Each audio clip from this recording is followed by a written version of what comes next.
Here we are. Welcome again. Wednesday night shiur. The shiur the week of Tisha B'av, by the way. Tisha B'av is Wednesday night, Thursday. I certainly hope the Mashiach will be here and we won't have to fast, and Mashiach himself can give the shiur at the Wednesday night shiur. But maybe we'll do the shiur Monday night that week if that works for people. I don't know. Otherwise, we'll figure something else out. A word from our sponsor.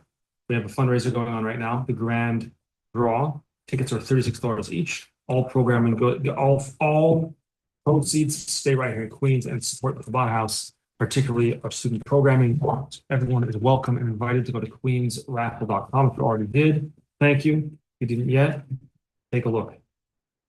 Okay, so the shiur tonight was inspired by the fact that we are currently in the 3 weeks, the period of mourning between Shivasa B'Tammuz and Tisha B'Av. And we know there are various restrictions in halacha, what you're not allowed to do during the 3 weeks, etc. There's some differences, the Sephardim and the Ashkenazim, and so on and so forth. We're not going to talk about those kinds of halacha.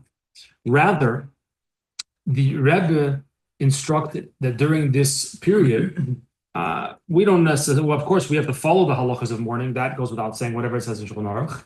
I don't know if we need to be machmir on them beyond. We just need to do what it says, or don't do what it says, etc. But the Rebbe suggested quite strongly that during this time period we should study the halachas of the Beis Hamikdash, whether they're found in Rambam, Hilchos Beis HaBechira, whether they're found in the Mishnayos or Gemara that has a discussion of these halachas. So there is an idea to learn, again, the Rambam and Mishnayos to talk about the Beis HaMikdash, and that includes the Rambam Hilchos Beis HaBechira, the laws of the Beis HaMikdash, which is the beginning of Sefer HaAvodah in the Rambam, and B'Hashgacha Pratis in the daily schedule of Rambam, which the instructed, that's separate from this extra learning of Rambam. We just were learning these halachas last week, so I learned them last week, in addition to learning them extra for the 3 weeks. And I came across this idea that we're going to discuss today. There's a little bit of history, a little bit of lomdus, I hope a little bit. And we're going to see what happens. Okay? The title of the shiur is Waking Someone Up for a Mitzvah. Either waking yourself up for a mitzvah, waking someone else up for a mitzvah. That is the topic. Let's take a look. Let's jump right in with the Rambam, chapter 8 of Hilchos Beis HaBechira. There are only 8 chapters. This is the last chapter. Halacha Yud, Ma'amidin Memuna. There is a Memuna, someone who is appointed to oversee all the guards that are watching the Beis HaMikdash. And the purpose of watching the Beis HaMikdash is not really to protect it from bandits or thieves, but it is for kavod. That is the purpose of the mitzvahs aseh. And indeed, it's one of the mitzvahs aseh, one of the 613 commandments, to guard the Beis HaMikdash. They say there was a Yid, Moshe Weber in Yerushalayim. They say he used to stand by the Kaisel in that area. They say, you're always standing here. I don't know if he would say, I'm guarding the Beis HaMikdash, or people understood that he was guarding, not the Beis HaMikdash, but the area of the Beis HaMikdash. There are those who apparently hold the mitzvah is still in effect today. It's not for protection, it's for kavod. You can't have a palace that doesn't have guards. In any event, they would guard through the night. They would take turns. There were Kohanim, there were Leviim. We're going to speak about the Leviim. They were the main guards that we're going to discuss right now. Kohanim served other purposes. There was a memuna, a person who was appointed to oversee all the watches of the guards. So they would take turns. How long can you stand watch for already? You need to be relieved at some point from your job, right? 24 hours, how long could you go for already? So there was someone that would walk around, make sure they were not sleeping. And this person was called the Ish Har Habayis. He was called the Ish Har Habayis, the man of the Temple Mount. They would go around to all the different watches all through the night, and there were torches in front of him. There is a machlekes. What is the pshat in this? Torches in front of him. Either one opinion is he would hold a torch in his hand and walk around. That's in front of him. Or other opinions were that no, if you're going to hold it, what happens if you walk around with a torch? Maybe the wind's going to blow it out. So instead, there was another opinion that they were placed in various locations where he would have to go, so he could like a street lamp. Okay, in any event. And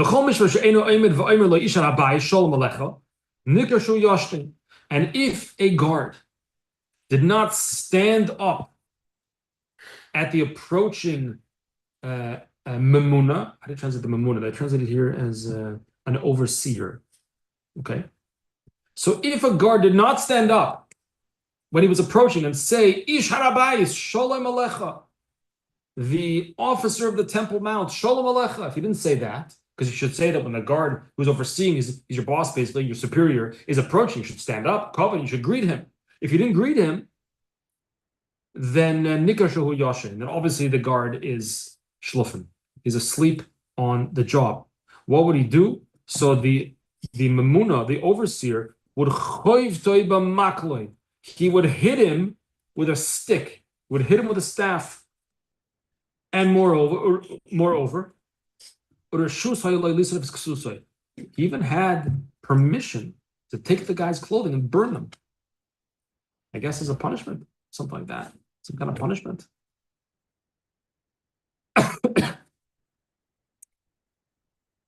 And this was commonly said in Jerusalem. What do I hear over there in the Azara? What's the noise in the temple courtyard at night? It must be Koil ben Levi Loike. It must be the sound of the Ben Levi, of a Levi who is being beaten with a stick over God of Nisrafin, and his clothing is being burned. Sheyoshin al Mishmarta, because he was sleeping on the job. That is the halacha. How are you allowed to burn someone's clothing? Baltashkis.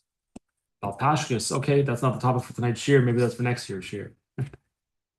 But the brief that Baltashkis means when something is destroyed, wasted for no reason. But perhaps there was a reason here. Perhaps there's a zilus, there's a permission not to fall asleep again, maybe. But anyway, that's not our topic for tonight.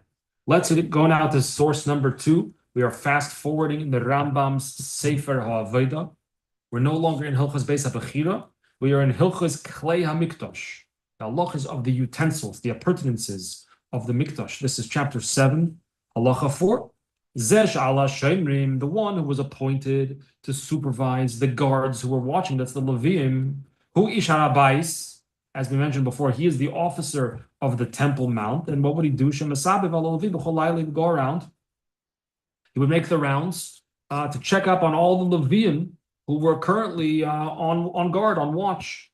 And again, they took turns. And anyone who would fall asleep at his post, Malka oisei b'makloi v'soyrech es ksusoi. He would the guard, or the watchman rather, not the watchman, but the one appointed to supervise, would beat him with a stick and burn his clothing, burn his garments. That is the Rambam. Let's look source number 3, another Rambam. While we're at it, we might look at another Rambam. Hilchos Chayvel Umasik. This is in the Sefer Nezikin. So we switched books in the Rambam from Avodah to Nezikin. We are now in the laws of damages. Chapter 5, Halacha 1. Osur la'odam lachboil ben ba'asmei ben b'chaveri. You're not allowed to injure yourself, to harm yourself. Not yourself, not anybody else. And not only is it that it's prohibited to actually wound another person, like by drawing blood or by beating them in some way, by hurting them, causing some actual wound. So even merely striking another person, ben kotan ben gadol, whether it's a minor or an adult, ben ish ben isha, a man or a woman, derech what does that say? Nitzoyin, in a quarrel. You have transgressed and one of the 365 negative commandments in the Torah. Shenemar lo yosef lakoisei. The Torah says lo yosef lakoisei. Don't add to hit the person. It's talking about when you're administering malchus, not allowed to add. So if the Torah instructs us, it warns us, it cautions us not to add more than the prescribed number of lashes that a sinner has been determined to receive. So if the Torah tells us don't do, you're anyway hitting the guy. So if I hit him one more time, what's the big deal, right? No, the Torah says la yosef. You're not allowed to. So all the more so you're not allowed to strike a person who here doesn't mean a tzaddik is a tzaddik. It means a tzaddik means a person who did nothing wrong, an innocent man. But he did do something wrong. Who? Mamona. What did he do wrong? Fell asleep on the job. You mean the Levi? The Levi. Yeah. The Levi, right. Fell asleep on the job. Okay, good. Hold that thought. But also, why is it a kavachom that way? Why wouldn't maybe the logic would be the opposite way? That you can't hit extra, right? Because there's a prescribed punishment of 39, not 40. So because the specific number is given, that's the reason why you can't do it, but not that it's a proof that you couldn't hit in general someone else. Like why think it's interesting. What does the Torah say when it comes to Malchus? You said 39. What does the Torah say? 40. The Torah says 40. Yeah. Interesting. Arba'im yakenu lo yosef. Don't do more than 40. Really, we do only 39. Not supposed to do 40.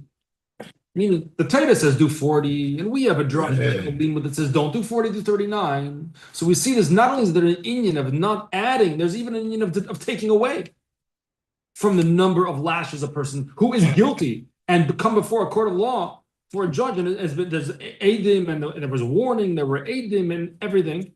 But still, we say, don't add. Don't do more. This is a guy who's anyway Magilo. He deserves it. He deserves a punishment. So, if someone doesn't deserve, you're not allowed to hit him. Anyway, hold your thought for your question before. Okay, anyone else? Questions, comments? So, what's going on in Halach in source 1 and 2? The Rambam helps based on Bechira Klei Mikdash. Comes the Mamuna around, he finds the guy sitting, he hits him. The Rambam is not allowed to hit anybody. So Shalom says, what do you mean? He's a sinner. He fell asleep on the job. Important job. He's guarding the base of Mikdash. Important job, right? Let's look in source number 4. Now we're going to read a lot from this Rav. So one of the things, right? Yeah. Do we know for sure that the hitting of the Mamona is hitting as a punishment, or could it be hitting like to wake him up, like we would jostle someone who's That's sleeping? a very, very good question. This is time to discuss. It's a very good question.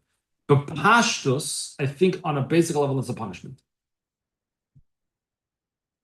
But It also wakes them up. It's like two birds with one stone. two birds with one stone. Okay, that's one way to say It's it. setting someone's clothes on fire. Setting While they're clothes on wearing fire. Wake So them some up too. portion, not while they're wearing it. Oh, now No, some portion, by the way, say that you can't just, if a guy falls asleep one time, you can't go burn his clothes. You can't even hit him necessarily. It's maybe only for a repeat offender, maybe. So you go to the locker room, that's where his clothes are kept, and that's where you burn them? That's what we're doing? That's what we're doing? What does it say over here? That seems unnecessary. You woke him up with your stick, why go later on into the locker room or wherever to keep the clothes? Burn them. Wow. Yeah, it's al derech. I mean, we should be careful to say this out loud, especially it's being recorded. But technically, you could hit a child or a student to keep them in line, right? It says during the 9 days, don't hit. The Rebbe should not hit his kid, hit the students. Nowadays, by the way, don't hit any students, don't hit any children, whether they're your children, whether they're not your children, don't hit them. Whether they're your students, huh? Little patch. Probably avoid that too. Probably Couple avoid years that too. back, some of the Rebbeim would give more than a little potch. Some would give more than a And, little and much. I guess it was a different cultural norm. The parents didn't seem to care. It's a Or different at least I side, didn't. different age. Now this is not something that happens. Now. No, thank God. Hashem. Don't use a stick. Don't use a stick. Don't use the belt. Here, they take a stick. Right. Don't set them on fire. Okay, we're gonna now jump into this sefer called Maaseh Lamelech. It's a sefer just on the Rambam, some of the halachas of the Beis Hamikdash, written by a Rav named Yeshaya Zilberstein, a Hungarian Rav, and he was born in 1858 in a town called Senta, which is in Serbia on the Tisa River. He was born in Senta, 1858. His father was the Rav in Senta. Where's Santa? In Serbia. Where's Serbia? Oh, well, at the time, I think that's a good question. Where's Serbia? No. No, at the time, I believe it was Hungary. Oh, okay. Borders were always changing, so it's in that general vicinity. So his father was the Rav there in Senta in Serbia, His name was his father's name was David Leib. He wrote a sefer called Shavile David on Shulchan Aruch. His family, this Yishai Zilberstein, moved to Eretz Yisrael when he was something like 1 or maybe 2 years old, and he learned about was there, whatever. And around the age of 11, so he lived there for 8, 9 years, whatever it was. Around the age of 11, they returned back to Serbia, or I guess now it was already Hungary. They didn't go back to Santa. They left there, so moved to Hungary. And his father, again, continued to be a Rav over there.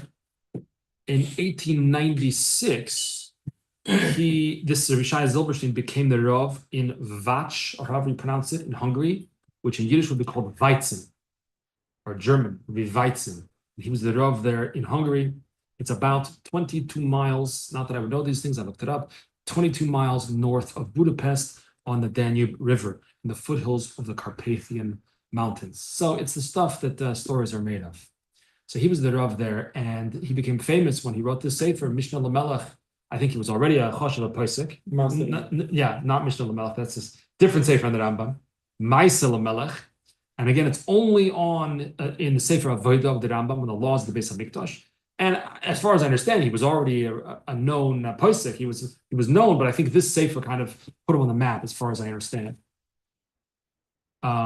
He wrote a letter at one point. His brother-in-law had a baby boy, and asked him, "The Chashiv, my brother-in-law, Chashiv posek, could you please be the sandik? Could you please be the sandik for my son's bris?" And he wrote him back a letter that sold an auction a number of years ago for $4,000 or $5,000, something like that. He wrote a letter to his brother-in-law declining the honor of sandik, which is no simple thing to do. Right? It's brought down that a person who is the sandik is considered as if they brought the keteres in the Beis Hamikdash.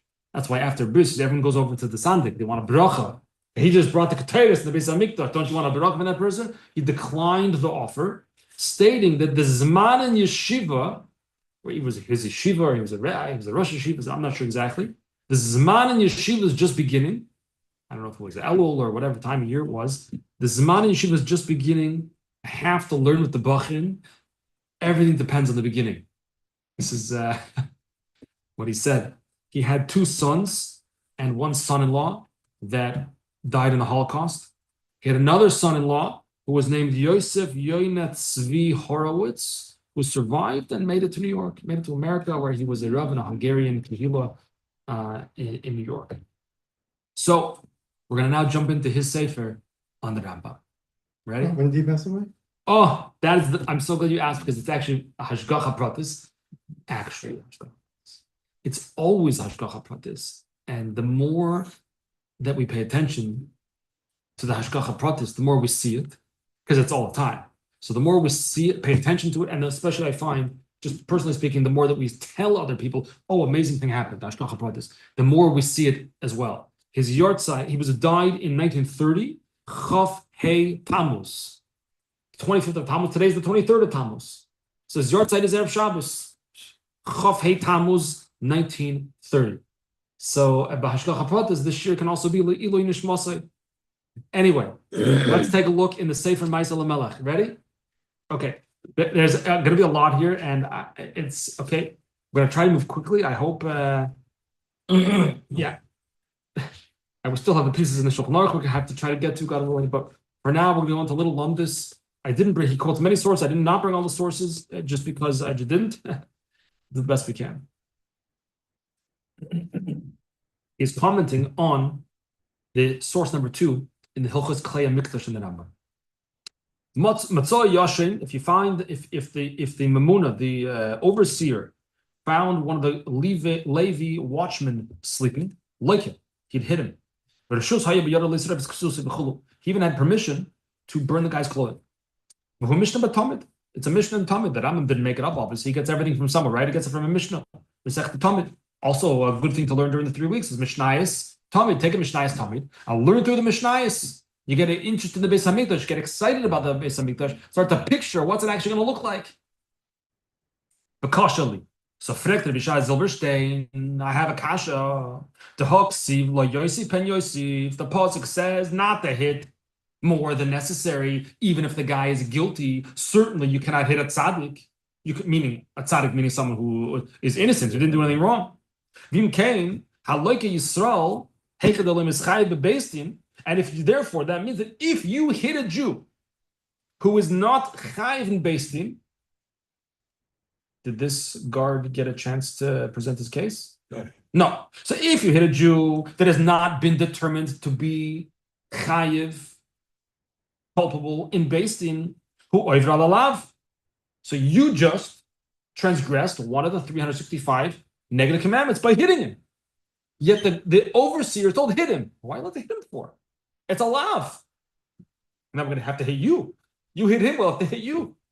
In Cain, Menole did a shoin la koisus. So where's the Rambam get this business from? I mean, it's the Mishnah and Talmud. Where do you get this business? You could hit him. Furthermore, to strengthen the question, it's a lav she'ein boy maisa. It's a halachic category. It's a negative commandment where you didn't do anything. What did he ate food that was not kosher?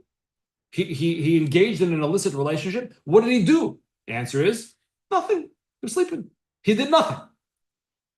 So the halacha is that if it's a lav she'ein boy maisa, a negative precept where you didn't actually do anything, there's no malchus. So what are you hitting him for? Befrat b'lei beistin, and especially we're just piling on. Especially there was no beistin. The guy never stood in front of a court. Uvalei hasra, and furthermore, he was never warned. When can a guy get punishment? Only if he was warned. And with Aiden and the whole shebang. Here, the overseer comes along. Oh, you're sleeping? Bam. He hits him. No judge, no court, no warning. And it's an avera, a lav, if it is an avera, it's a lav she'ein by maise. It's a negative precept where you didn't even do anything, so there's not supposed to be malchus in the first place. You hear the question? Powerful question, Rambam, no? We're stacked up all the factors that you should not hit him. Unless the maase is an issue with covenant Torah or covenant whatever. You know. Okay, that's a thought. And maybe the warning is that before the little Levi becomes this guard, they're aware of all the expectations. I think people were aware. I think so. Yeah. Right, so they don't need. Okay. Don't need warning. That's Wow. right. Every time. Then you'd have to extend it to all averas in the Torah. If it's for any avera, we were Musar v'amim b'Har Sinai. We were already warned at Har Sinai. When a person does an avera, I didn't know. It's like you pull the cop, pulls you over, you were speeding. I didn't know you can't drive fast. I didn't know that's a law. I'm sorry. Okay, let's go on. Source number 5. Continue in the Ma'aseh Lamelech. V'nideh. Now, it happens to be there's a Gemara that says when it comes to mitzvah saseh, you're actually, it's Gemara Ksubas and elsewhere, I believe. I'm going to get to it. I had the Gemara Ksubas here, but I took it out for some reason. That when it comes to an aseh, to fulfill an aseh, a positive commandment, you're allowed to hit a person in order to force them to do it. Ad shetetze nafshay, the Gemara says in Ksubas, until they even die. You can beat the person to force them to do it. I don't know if we should say it out loud exactly, but it's a Gemara, it's halacha. Till they die. So if that's the case, Shalom might like this part. Then the guy who Taka fell asleep on the job, he was supposed to be watching the Beis HaMikdash, and he fell asleep.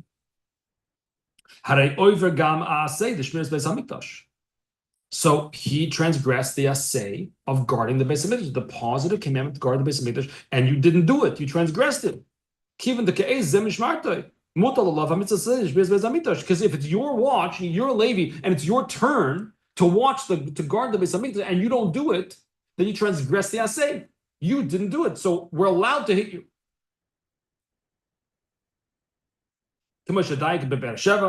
It says in the Sefer Beersheva, we spoke about that once, in that Sefer, the Bevada Yishoinim Lichon Be'isha Einol Mishmartoi. Obviously, if it's not your turn, of course you could sleep, that's obvious. But if you are at your post and you fall asleep at your post, you just transgress the mitzvah saseh. So in Cain, if that's the case, then Shaper Minadin liking, then you're permissible, then for sure it's okay to hit the guy. Because we're allowed to hit someone to force them to do an aseh, a positive commandment. Even if, God forbid, they die. So it's permissible. Turn to page 2, source number 6. Continuing in the Ma'aseh Lamelech. Bahad the Ben Levi like. So we give another answer. This that a Ben Levi is like he's a Levi. Yesh lemer oid tamachim. So first answer was why are you allowed to hit him? The answer is you are. You're allowed to hit him because he's transgressing an assay. And if you are supposed to be guarding the Beis Hamikdash and you're not, then at that moment you are over on an assay. You're transgressing a positive commandment, and therefore I got to beat you to wake you up to force you to do it. So totally within the guidelines of halacha to hit the guy who's sleeping. Another answer, again in Ma'aseh Lamelech. Ulam b'had the Ben Levi loki yishlemer oid tamachim. Lama loki. Another reason. To have a kohen ksiv with regarding a kohen, the pasuk says v'kidashto, and he shall be sanctified, which teaches us malamet shekayfen say the what does it say? V'dofnoi. Shekayfen say v'dofnoi bal korchay. You could force him. I think it's talking about if the kohen marries someone he's not allowed to be married to. You can force him. You can beat him until to force him to divorce that woman he wasn't supposed to marry. So why? Because by the kohen, there's an elevated level of kedusha. V'kidashto, the pasuk says. V'kidashto. It's an elevated level of kedusha. So you can gamba lev v'shach v'kidashto. Interesting. So says the Ma'aseh Lamelech that even though that a Levi is kind of like a kohen, right? Levi, kohen, it's all same family. It's all related. So even though technically the pasuk v'kidashto does not apply to a Levi, says the Ma'aseh Lamelech, it kind of applies. It kind of applies to a Levi.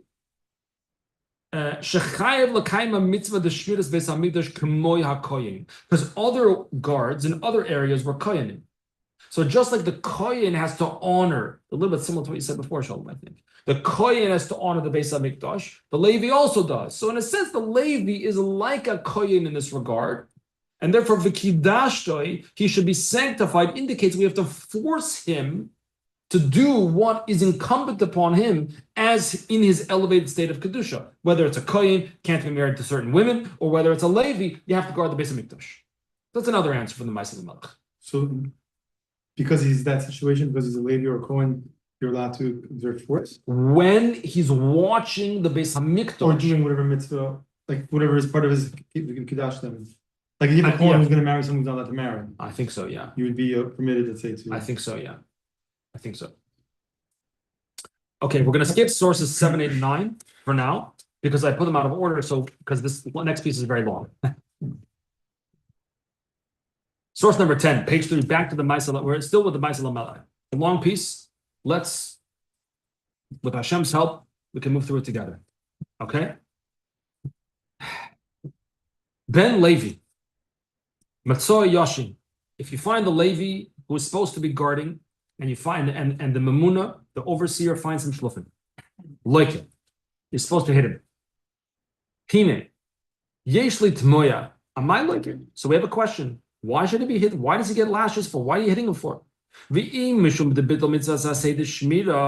going to say, what do you mean? I answered before in my book, I answered before that there's a mitzvah saseh, right? What's the mitzvah saseh for the Levi at this point? Shmiras Beis Hamikdash. That's one of the 630 mitzvahs. Yeah. And you're not doing it? You're over on an asay. So if you're over on an asay, we said before, we got to hit you to wake you up to make sure you do it. Right? But 1 second. If you want to say it's Mishum de Bidl Mitzvah Saseh de Shmira, Hava Oines. What do you mean? You didn't. You're not, how do you say? You're not over. How do you say over on an assay? How do you say that in English? Violate? I guess so. It's not really violate. I guess violate. You're violating a positive precept, right? You're violating a mitzvah assay. No, you're not. You're an oines. What's an oines? It's out of your control. Why is it out of your control? Because you're asleep. But it was in your control to not stay up. Sometimes falling asleep is barely in our control too, right? So says the Ma'aseh Lamelech, you're an oines. You fell asleep. Obviously, if you fell asleep on this very critical job, you were wiped. You were completely exhausted. You fell asleep. Now that you're maybe initially, by the way, falling asleep, you should have put toothpicks in your eyeballs or something, or you should have drank a coffee or something to stay up. Maybe you should have. We can argue that point. But now that you are asleep, you're an illness. It's out of your control. You are sleeping. You're out cold. Yeah. So it's out of your control. So why are we saying, oh, you're transgressing and I say, I'm not doing anything. I'm sleeping. It's out of my control what happens and what doesn't happen. As it says in Choshen Mishpat, that it says in Choshen Mishpat that if a person is choytaftei shena, he's grabbed by sleep. You know what that feels like? Sometimes I can't forget it. You're out. If that happens to you, again, you could argue should you have put toothpick in your eyes or not. Keep them open, fine. But now that you were grabbed by the sweet, sweet sleep, now that you're grabbed by it, potter. Now you're exempt from mitzvahs because a person who's sleeping is exempt from mitzvahs. So why are we saying you're over on a naseh? You're not over on anything. You're an inus. You hear the question? No. Yeah, no, yeah, I hear Sorry. it. You're bothered by it. Yeah. Okay. Well, hold the bother, and maybe we'll get back to it. V'hinei b'maseches tamid omra zeh. In Maseches tamid it says boyer a harishayim afil al inus asay din. That even for an inus they would hold the person accountable. But v'yikshe, we have a question. Be'emes ho gufei eich l'shayim lasses b'zeh din. How can we hold a person accountable for falling asleep? V'hinei b'yoshin im bar kimitz asayu. If a person is sleeping, is the person actually considered able to fulfill a mitzvah while sleeping? Can you do a mitzvah while you're sleeping? Yesh la'ayin. I don't know. Let's take a look, he says. Maybe you could do a mitzvah when you're sleeping. Yesh la'ayin. The b'tois v'sanhedrin daf mem zayin liber matzach le'ema. If you look in Taisvus and Masechet Sanhedrin, because of Taisvus, lav legamre kiyoshin dami, a person is not necessarily considered, even while they're asleep, the yoshin chazi apeshashu yoshin, that we see that even if a person is sleeping, we see that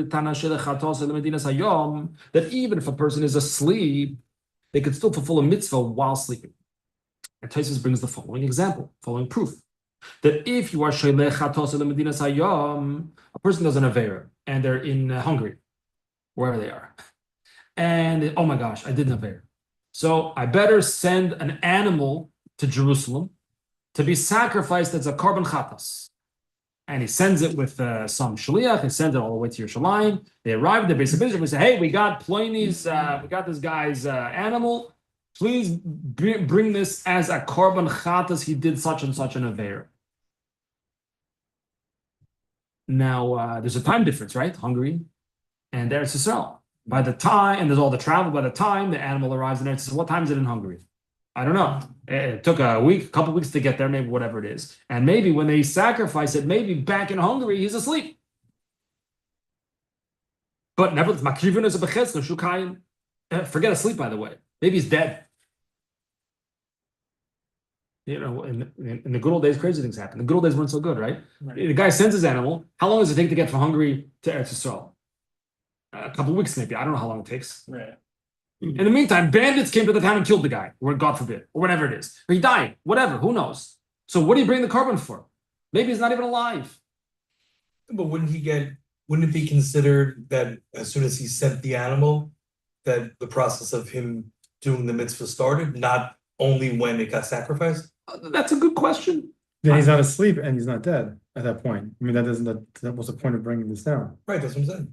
Because So don't tell me about sleeping then. Just tell me once he signed the paper, send the FedEx, and he's done. Oh, right, because that's not the way it is. Okay, so It has to be brought. If a person sends a korban, that's good, and you started the process, but the korban has to actually be brought from the base of Mikdash for it to be effective as kapara. Right. We're not worried. Forget about that. It's a little too violent, right? We're not worried that maybe the guy's sleeping when they brought the korban. Maybe he's sleeping. Time difference. Maybe he's asleep when they bring the korban. We don't worry about that. Alma the bar kiyum. It's a sale. So we see from there, proving from Tosfos, that even when you're asleep, you could fulfill a mitzvah saseh.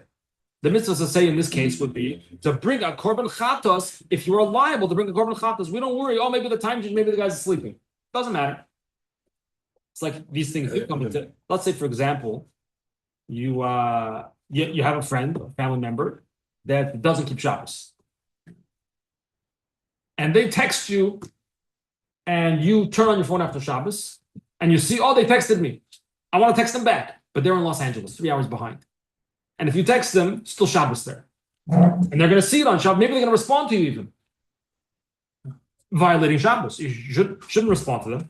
You shouldn't answer their text message if you know that it may cause, even though they're anyway not Shabbat Shabbos, doesn't matter. You don't want to do an action that will in some way cause them, God forbid, to violate Shabbos.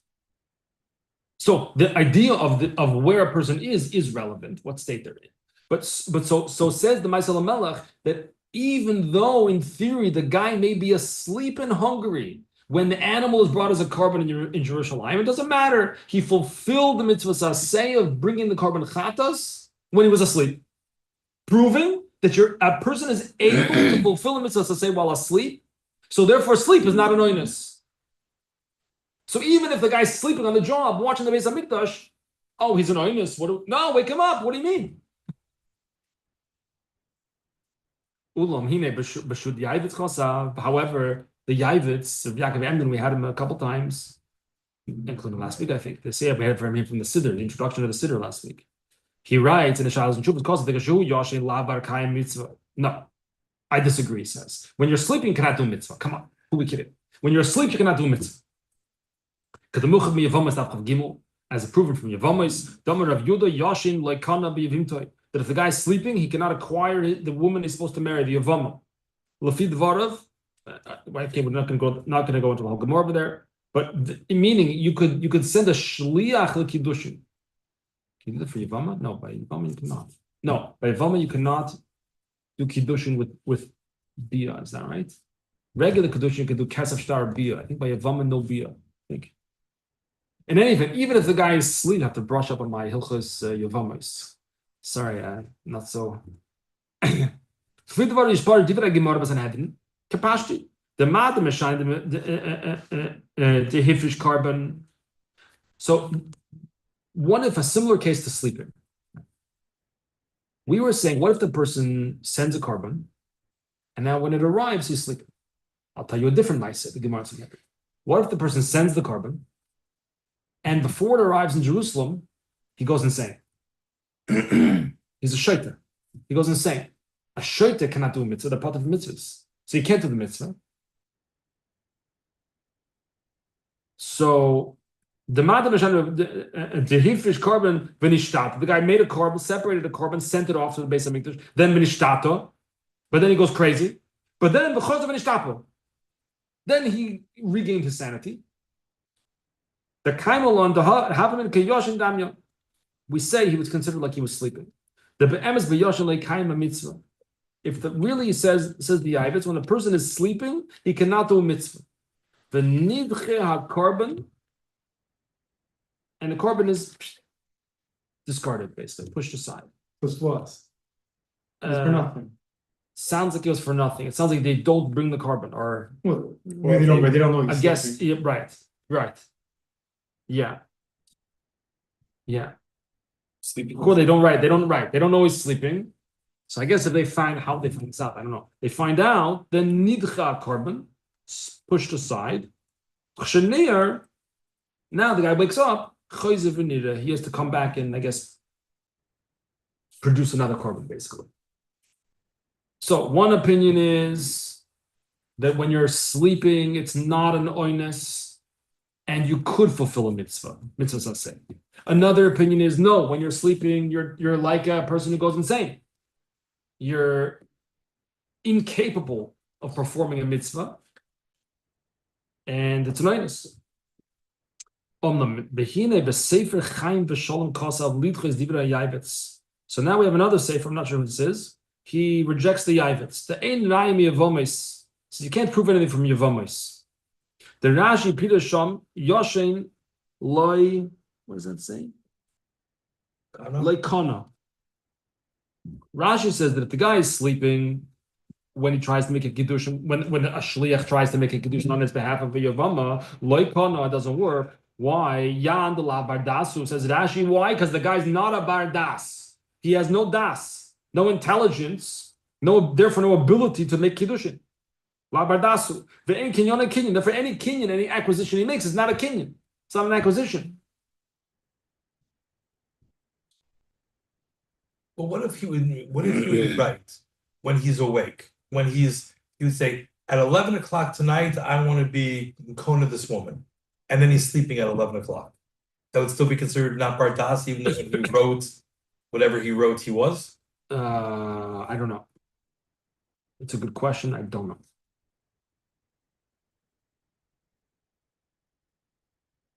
Mashma adrabba, the mitzvah makayim gam g'shuyoshin.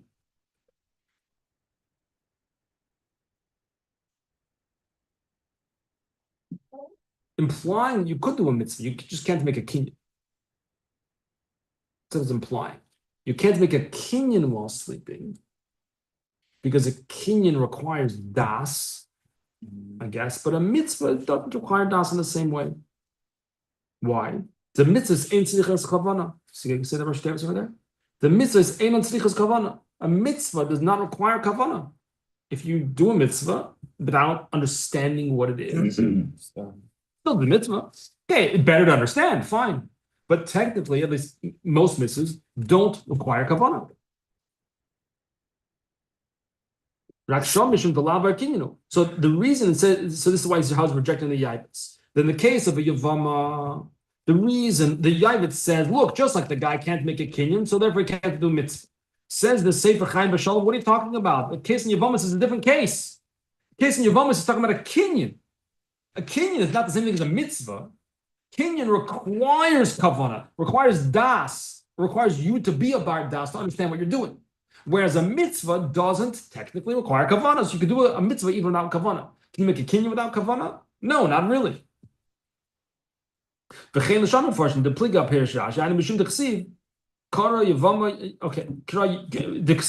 pasuk says Yavama Yavayaleh. The Mekivan Lasham Lashem the Mechavan Lashem Biyab Akopan in Rayim Lasham. Okay, let's give the rest of this. Ulam b'stei chamed b'chlal ma'is in the stei chamed. He writes because of the ein mitayis and had an instira the Yavitz. The Taisus and the Yavitz are not a contradiction, even though we thought before the Taisus says that that you could do a mitzvah when you're sleeping, and the Yavitz says you could not. Says the stei chamed, it's not a contradiction. The le'inyan mitzvah is shenaisa b'shvila yadei achedim. That if you're doing mitzvahs on behalf of someone else, like the korban that's sent to Jerusalem, someone's doing a mitzvah on your behalf, and you happen to be sleeping. No, shaper bardas. You're still a bardas. You happen to be asleep at the moment. This is no big deal. However, if you are doing something kashur yashin, is differentiating the stei chemed very gishmak is differentiating sleep and mitzvah. Well, who's doing the mitzvah? Is someone else doing it for you, as in the case of you sent the korban to Jerusalem, or are you doing it for yourself? So if someone else is doing the mitzvah for me, and I happen to technically be asleep, so what? So I'm sleeping. Big deal. There's a time change between Hungary and Jerusalem. So what if I'm asleep? It doesn't have to do with anything. Which according to Stei Chemed, Shalom would answer your question that you for sure could write something that do the mitzvah for me and I'm sleeping. It doesn't matter if I'm sleeping. For sure, according to this. But if you do a mitzvah and you're sleeping, that's a different case. You can't do a mitzvah if you're sleeping.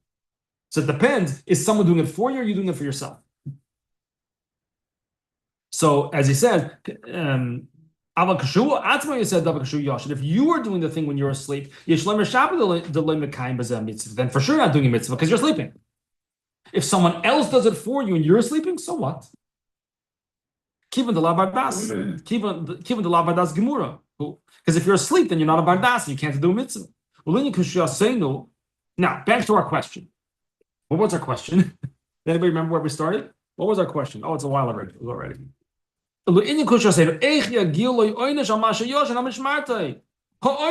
Question. That was the question, remember? why is the Levi getting punished for falling asleep? He's an oinus. It's out of his control.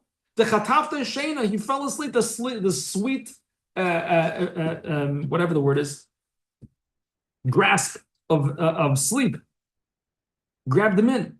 It's a punishment for sleeping. A similar scenario where a person is punished for sleeping. In Gemara Sukkah,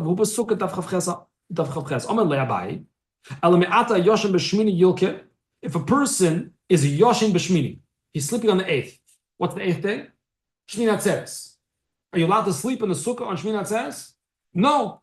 The Gemara says, you don't sleep in the sukkah on Shmini Atzeres. What if you do? What if you do sleep in the sukkah on Shmini Atzeres? Yilke, says the Gemara. You get malchus for that. Huh? Yeah. Malchus for sleeping in the sukkah on Shmini Atzeres. What does that prove?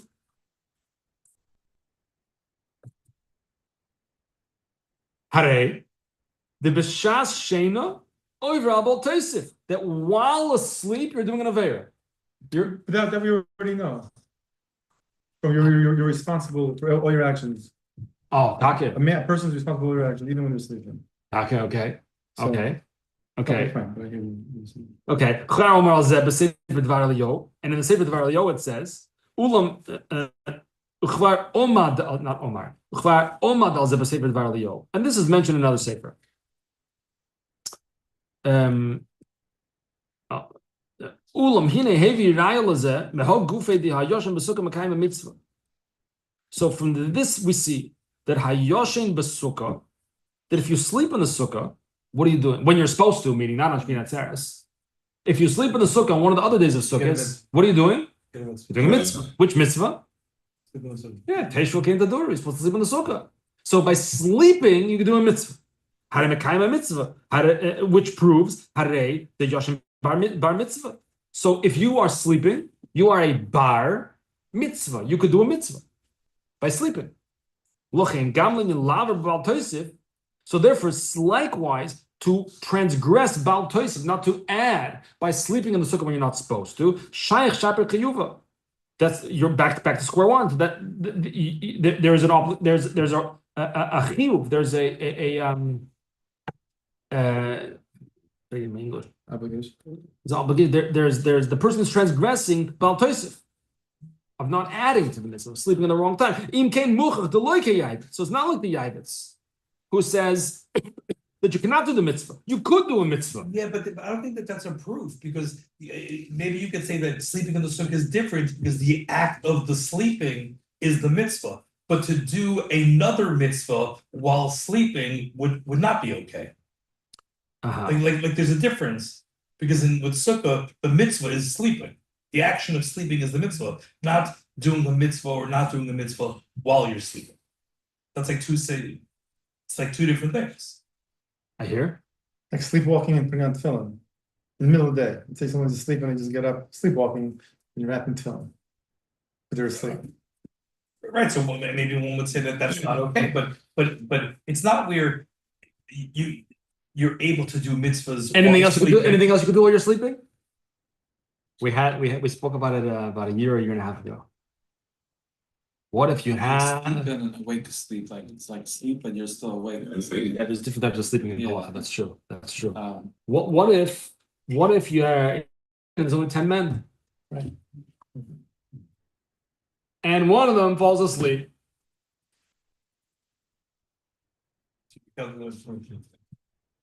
We had Mamish exact happened here once. Oh yeah. With a minion of 10, and we had spoken about it like a day before or something. There was a 10 minutes that one guy was sleeping on the table. So says the Sleeping is rebooting the system, so it's a mitzvah itself. No, that sounds very chassidish. Yeah, I think the Mezritcher Maggid said you could serve Hashem when you're sleeping. Let's see what he says. Another proof says Yeshaya Zilberstein. Another proof that you can do a mitzvah when sleeping is what it says in Siman Nun Hey in Shulchan Aruch. The Yoshim is Taraf Lo Asara, Linyan Aniyas Kedusha Ba'asara.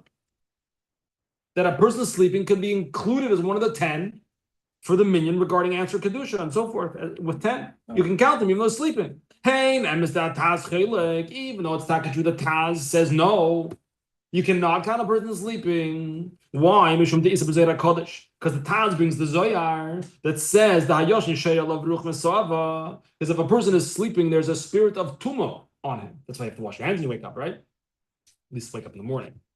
So says the Taz, you cannot count a guy with Tumah on him. You can't count him as a minion of 10 for Kedusha. So it says, yeah, Taka, the Taz says no. Aval Bashut Zochel Avram, but in the Shilas and Chubas, it says, Choshev Alav De'otam Mishum Zeh Yotzim Mechlal Bar Mitzvah. What? Because the guy has Tumah upon him, he's not a Jew? We all have Tumah. One second. Haksiv hashoichein itom besoich tumasam. The pasuk says God dwells with us even within our tumah. So just because the guy is sleeping and he's tumah doesn't mean you can't count them in a minyan. Against the Taz. Rashi says over there that even though they are tumah, the Shechina is with them, so it's a minyan. And in 10 men, the Shechina is there. So did we answer anything? Did we get any insight whatsoever? No, nothing. Good. Okay, Well, one second. So according to Yeshaya Zilberstein, the person who's sleeping can do a mitzvah. And therefore, if he's a Levi and he's sleeping on the job and he has a mitzvah at hand, the mitzvah is one of the 248 positive commandments in the Torah, and that mitzvah is Shmiras HaMikdash, to guard the mitzvah. And you're sleeping? That's not oinus. That's not an oinus, says the Maaseh LaMelech, Yeshaya Zilberstein. It's not an oinus. I brought numerous proofs, he says, that even while sleeping, you could do a mitzvah, at least certain mitzvahs in some way, whether it's to be counted with a minyan, whether it's to sleep in the sukkah, etc. And therefore, just because you're sleeping doesn't mean I shouldn't wake you up. I have to force you to get you up to do the asay. Sleeping is not an excuse. You can't say, I was asleep. Doesn't matter. Even while sleeping, there's an inyan of a shaykhis to the mitzvah. It's not really a full onus. That's what he says. I have a translation question. Yeah. Oh. So we look at that in the number 1, Rambam, right? Right? Yeah. So the situation is that the Mamona comes. There's an expectation that people, because of kavod, stand for him and greet him. Correct. This guy is not doing that. Correct. And then it says Nikar Shehu Yashan.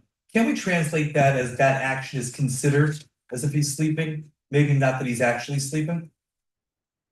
Nikar means recognizable, no? That's considered. Here he says, in this English, he would assume that he was sleeping, right, and would strike him with his staff. Right, not necessarily that he was sleeping. The thought would be, since you're supposed to stand up and greet.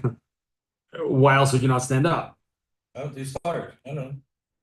Okay, you're tired. I don't know.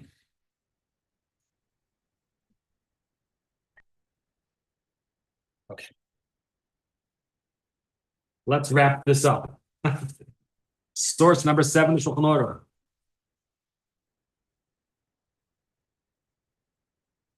Siman Samach Gimel. Im haya yoshein, if a guy is sleeping and the time is coming to recite Shema, and if you miss the time, then it's too late to say Shema. You whatever, however you translate that.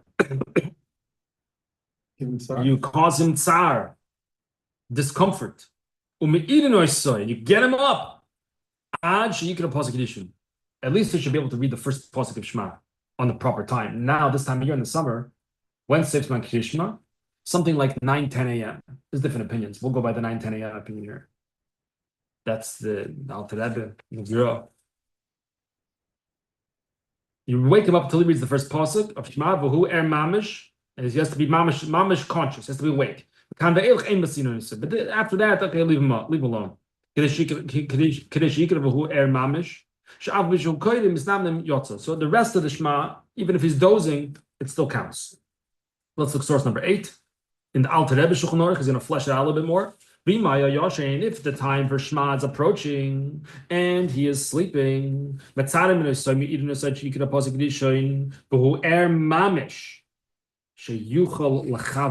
adds that words that the Shulchan Aruch doesn't have. Rouse him. We cause him discomfort and rouse him until he has recited the first verse, that's Shema Yisrael Shem Elokeinu Hashem Echad, while completely awake. So that he can concentrate. From that point on, meaning the rest of the Shema, we don't cause him discomfort that he should be able to recite the rest of the Shema completely awake. Why? Even if he's dozing off a little bit, no, yatsa, he still did it. Even though you have to have kavanah for the entire Shema, not just the first sentence. Okay, we don't trouble you and trouble the person and cause him discomfort for that. Interesting. Since he's onus, he's falling asleep against his will. You tried to get him up, and the guy's still not getting up. He's onus b'sheina.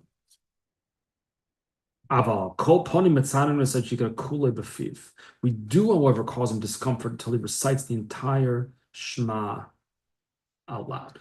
Doesn't have to have kavanah for the whole thing.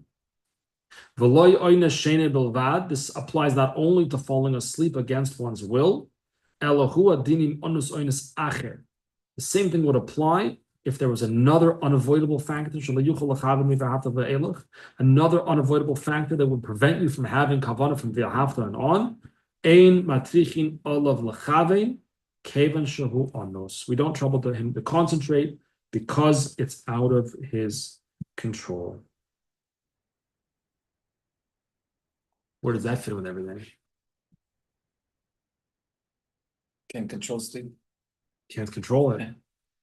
So what would he say to the Ma'aseh Melech? What would the Alter Rebbe say to the Ma'aseh Melech?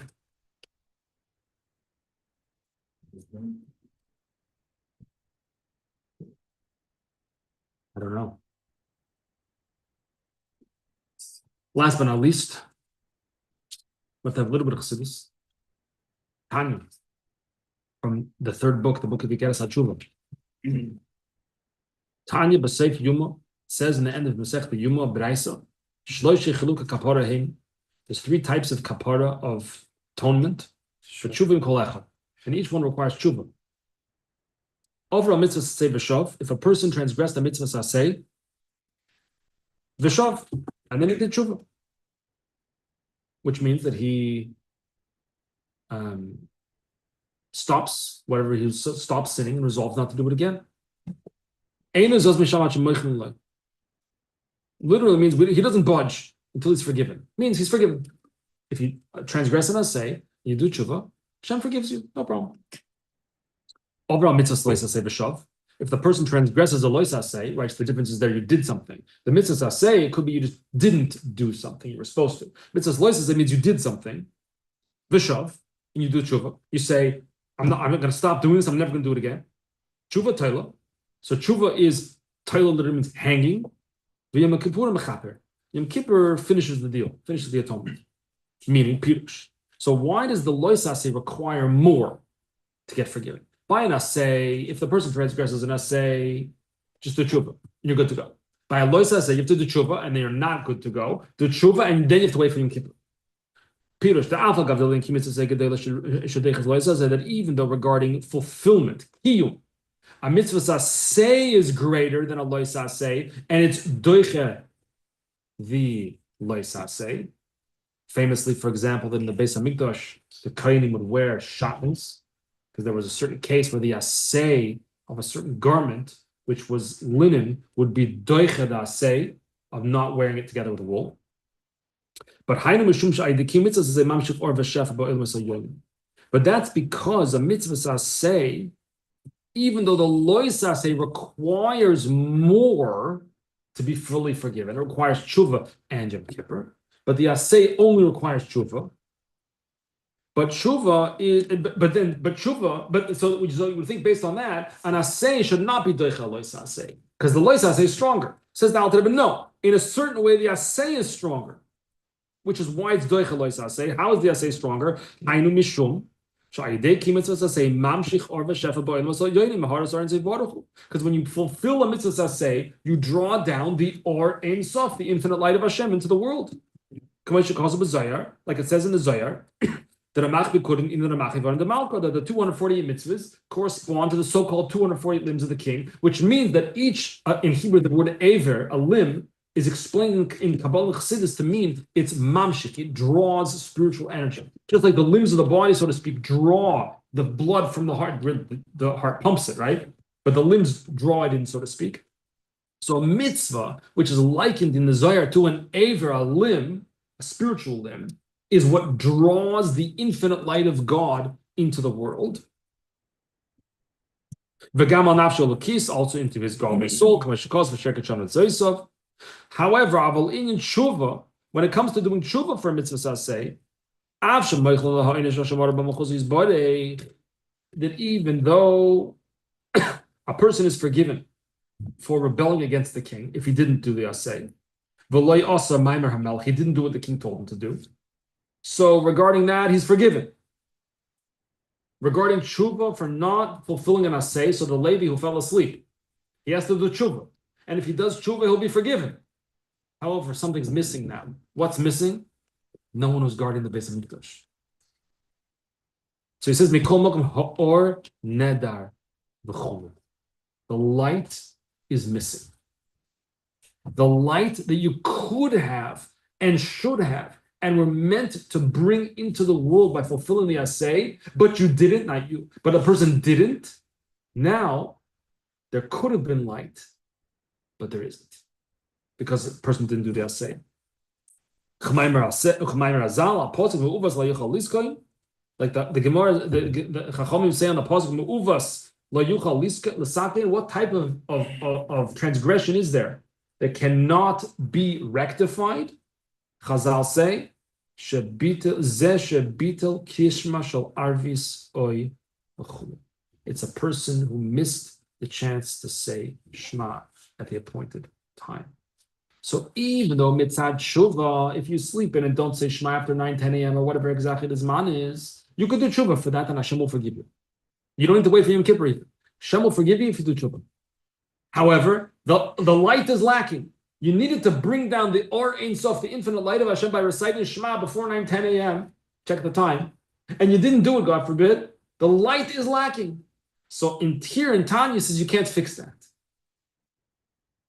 But don't worry, we learned a mimer in Tishrei. I think we learned it in Tishrei around Rosh Hashanah time, where the Alter Rebbe said in a different mimer that you could fix this as well. But in any event, this is the point of the mitzvah saseh. The person has the mitzvah saseh incumbent upon them. It's not just to check the box, obviously. We know that already. It's to bring down the Or Ein Sof, the infinite light of Hashem into the world. So every mitzvah saseh is an opportunity to connect, to illuminate the world for myself, for my family.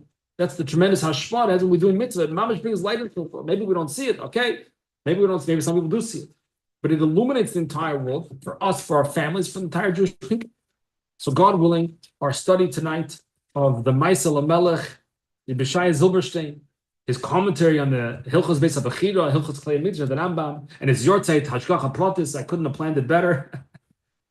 His Yortzeit this Friday, Chafei Tammuz, born 1930. So it should be an aliyah for his neshama, and it should be an aliyah for all of us, that we should get excited. The Beis Hamikdash is coming, Mashiach is coming, and God willing, these 3 weeks, the Rambam writes in Hilchos Tainiyos, the laws of fasting, that when Mashiach comes, it's going to be transformed. These days of mourning will be transformed into days of joy. I hope it's going to be very, very soon, God willing, and Yeshua.